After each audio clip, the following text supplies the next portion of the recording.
Asus N552Vw review. Design, build.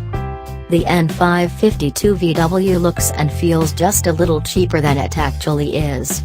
The lid is coated with a dark gray, metallic material with brushed concentric circles fanning out from the backlit Asus logo. The edges taper off slightly, but at nearly 3 cm thick there's very little that Asus can do to hide the fact this is a chunky laptop. Open it up and the slightly flabby design continues. The rounded corners and neat edges look fine, but the huge 18mm bezels hamper its overall visual allure. It's heavy, too, weighing in at 2.53 kg without the power brick.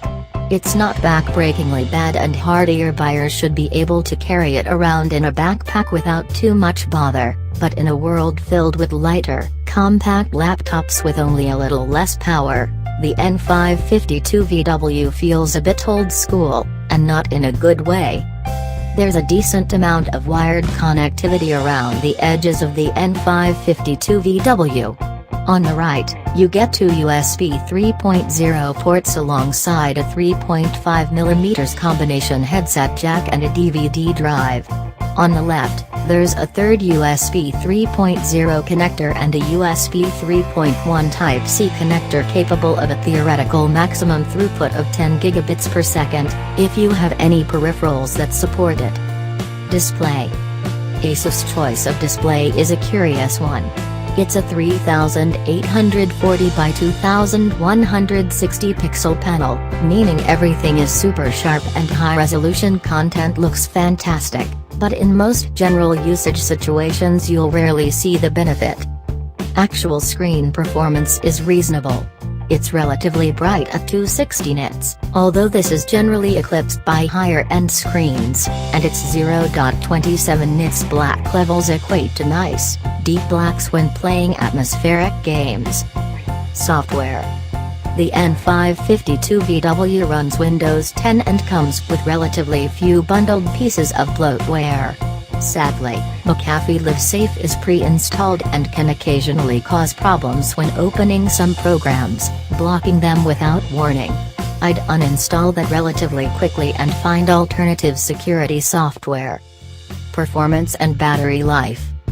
The Asus N552Vw comes equipped with Intel's top-end Core i7-6700HQ CPU, which is one of the most powerful mobile processors around. It's a quad-core chip with a base clock speed of 2.6 GHz and a maximum turbo boost of 3.5 GHz. Paired with 16 GB of DDR4 RAM, it's capable of fantastic performance in simple desktop tasks and multi-core focused media encoding tasks to boot. The laptop's 13,168 Geekbench multi-core benchmark score is a testament to all that. This puts it in the league of high-end gaming laptops in terms of processor performance, although at this price you'd expect nothing less. Battery. Battery life is a real weak point for this laptop. Unplugged and doing document editing and web browsing tasks at the laptop's default settings, I managed just under 3 hours from a single charge before I bottled it and plugged it back in. My other real-world test, which is watching Netflix at half brightness, saw the device consume 40% of its battery life per hour, which is pretty poor. While it's entirely plausible that this laptop won't venture far from home, it's still a minus point.